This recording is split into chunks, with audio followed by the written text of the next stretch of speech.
আজি মই লৈ আহিছোঁ এয়া পিঁয়াজ নোহোৱাকৈ বনোৱা সৰিয়হ আৰু মাছৰ ৰেচিপি। আৰু এইটো হৈছে মিৰ্কা মাছ। আৰু মাছখিনি মই নিমখ আৰু হালধি সানি অকণমান লৰচৰ কৰি লৈছোঁ চাৰিওফালে নিমখখিনি লাগি ধৰিবলৈ। এতিয়া কেৰাহীখনত তেল গৰম হ'বলৈ দি মাছখিনি ভালদৰে ভাজি লৈছোঁ। তেলত মাছখিনি দি অকণমান সময় ৱেইট কৰি আছোঁ। এটা ছাইড ৰঙা হোৱাৰ পিছতে আকৌ মাছখিনি ওলোটাই দিছোঁ। এনেকৈ মাছখিনি ভালদৰে মই ভাজি ল'লোঁ। এতিয়া মাছখিনি তুলি ল'লোঁ এখন প্লেটত। আৰু সেই তেলখিনিতে মই এতিয়া তৰকাৰীখন বনাম।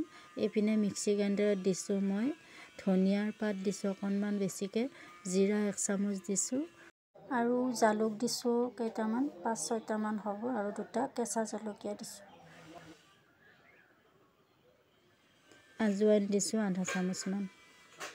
আৰু এতিয়া সেইখিনিৰ ওপৰতে এয়া সৰিয়হ হৈছে, তো অকণমান মোটা মোটা ধৰণৰ সৰিয়হ পেকেট হিচাপে কিনিবলৈ পায়। আৰু এয়া বগা সৰিয়হ দিছোঁ আৰু ৰঙা সৰিয়হ দি কেনে পানী দি মই এয়া পেষ্টটো কৰি লৈছোঁ। এনেকৈ পেষ্টটো বনাই ল'লোঁ। এতিয়া মই সেইয়া মাছ ভাজা তেলখিনিতে আৰু অকণমান তেল দি ইয়াতে দিছোঁ ধনিয়াৰ গুড়া অকণমান, হালধি 1 চামুচমান। তেলৰ ওপৰতে দিছোঁ। আজি মই মাছ একেবাৰে পিঁয়াজ নোহোৱাকৈ বনাইছোঁ। এনেকৈ হালধি আৰু ধনিয়া গুড়াখিনি দিয়াৰ লগে লগে মই পেষ্টটো ঢালি দিছোঁ যাতে সেইখিনি দৈ নাযায়। আৰু এয়া পেষ্টটো তেলৰ লগত দি ভালদৰে মই ভুনা কৰি লৈছোঁ। অকণমান সময় ভুনা কৰি আছোঁ।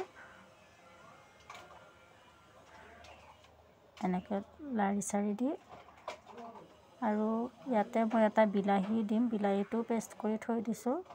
এনেকৈ পানী দি দি মই 5-6 মিনিটমান সময় এনেকৈ ভুনা কৰি লৈছোঁ। আৰু ইয়াৰ সৰিয়হৰ তৰকাৰী খাব লাগে, সৰিয়হৰ কাৰণে বহুত উপকাৰিতা সৰিয়হ।